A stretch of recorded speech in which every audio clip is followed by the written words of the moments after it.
Hi, my name is Lily Grachowiak, and today I'm going to be giving a talk on homelessness in San Diego. If you've been to downtown San Diego recently, you've definitely seen all of the tents that have been posted up, and so many people just out on the streets, tents everywhere. If you've driven in commercial, you've definitely seen the homeless people. There's so many people on that street that are struggling. They've all kind of created little communities like this to kind of help each other out, homeless communities, and it's just no way that a human should be living. No one should have to live around this much garbage on the street. It's just really inhumane, and it's just not right for us to see other humans like this living like this. It's really not, it doesn't bring joy to many of our hearts, and there's so much we can do to help out these people, especially now with COVID-19. They're struggling even more, and they need even more help than before. It's affecting families even more because of the effects of COVID-19. The high cost of living in downtown San Diego is making more and more people become homeless and increasing the population of homeless people in San Diego by a very, very large number. As you can see, homelessness is just becoming a real problem in families. And when you have a single mother like this one who's trying to take care of two young boys, I don't know, these kids probably look around 8. It's not an easy task to take on alone. So they really do need our help. Staked up in front of freeway entrances, these people, it's really just become greater than we could have ever imagined. And there's, like I said before, so much we can do to help. I want to share a story of when I was volunteering at a homeless shelter, and I met this woman who I was serving her lunch, a nice warm meal. She wasn't living in the shelter, she was living on the street, and just came to the shelter to grab some lunch. She was a very frail woman. She didn't have a lot of meat on her bones. She was just as bare bones as they come, super skinny. You could tell she wasn't really eating right, and that really was an issue. And I realized that there's so much we can do just with food. There's food pantries that help out with homeless people or just people in need, and people in low-income families. Food pantries are a great option for them.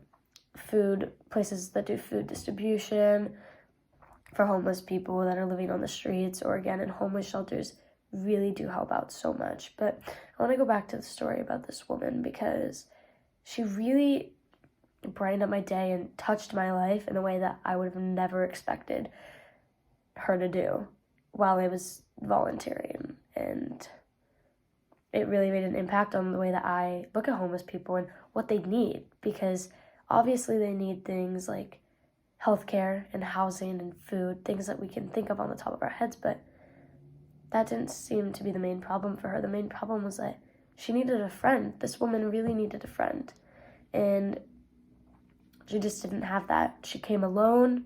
She wasn't with anyone. She didn't have a real meal in 4 days, and here she was just trying to talk to me. And I conversed with her for a while because she had so much to say, and she just needed someone to say it to. And this woman had so much hope that she would get off the streets, and it gave everyone around her that started coming over to listen to this story that this woman was telling me, because she was kind of a loud talker, so she kind of gained a lot of attention while she was speaking, and they all got a little bit of hope that day that this woman was talking to them about, the hope that she had that one day she would no longer be living in the tent that she found in a garbage can that she went dumpster diving for. She went dumpster diving for her home.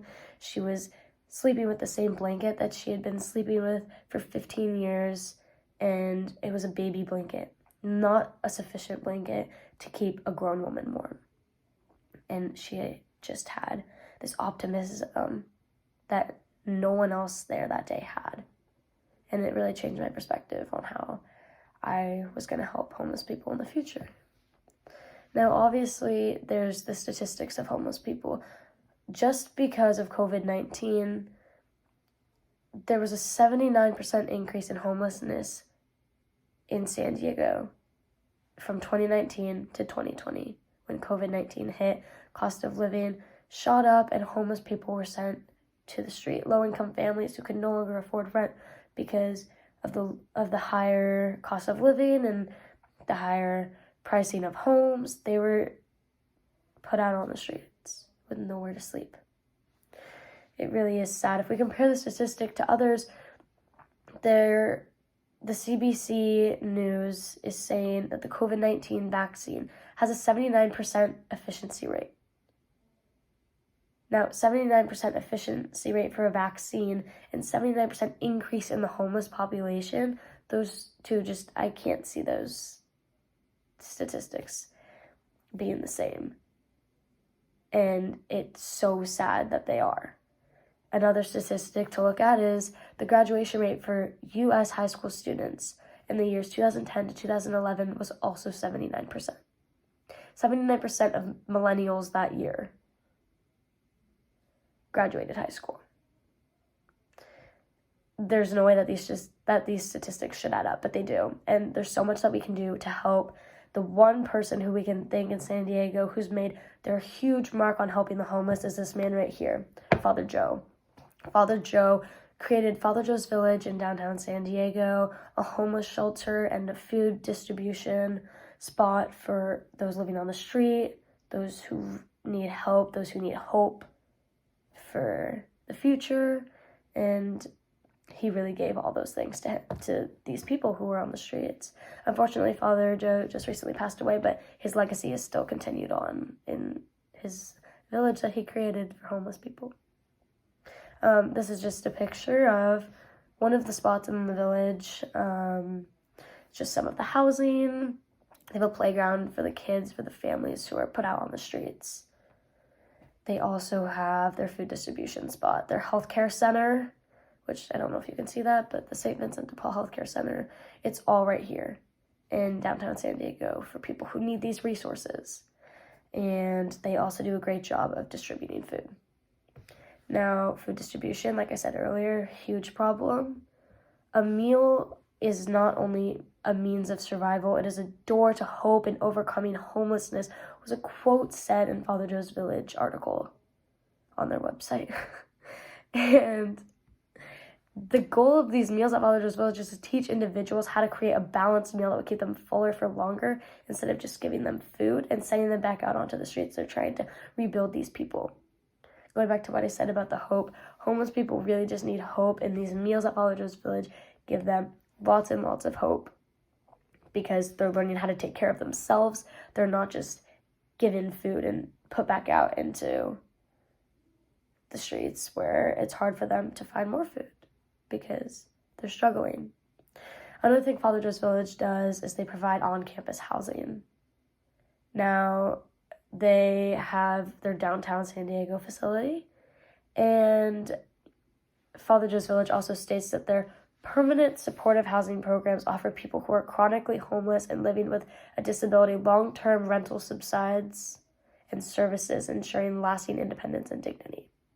As you can see again in this quote, Father Joe's Village really just focuses on the rebuilding and giving people that hope if they're homeless.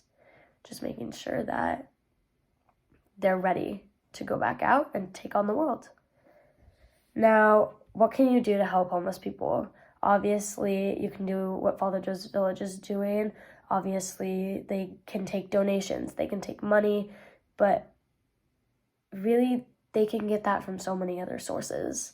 What they really want is your time. They want volunteers who will go out and talk to these homeless people and give them a friend. All homeless people really want is a friend. And if there's anything that you can do for homeless people, it doesn't have to be walking around on the streets, giving people money. You really just need to sit down and have a conversation with them. And it can be a scary thing because they may seem so different from us, but they're not. We're all human, and we all need hope, and we all need a brighter future. And so if there's one thing that you can give to homeless people or homeless charities, give your time, because it means more than you think to someone who is struggling to live another day.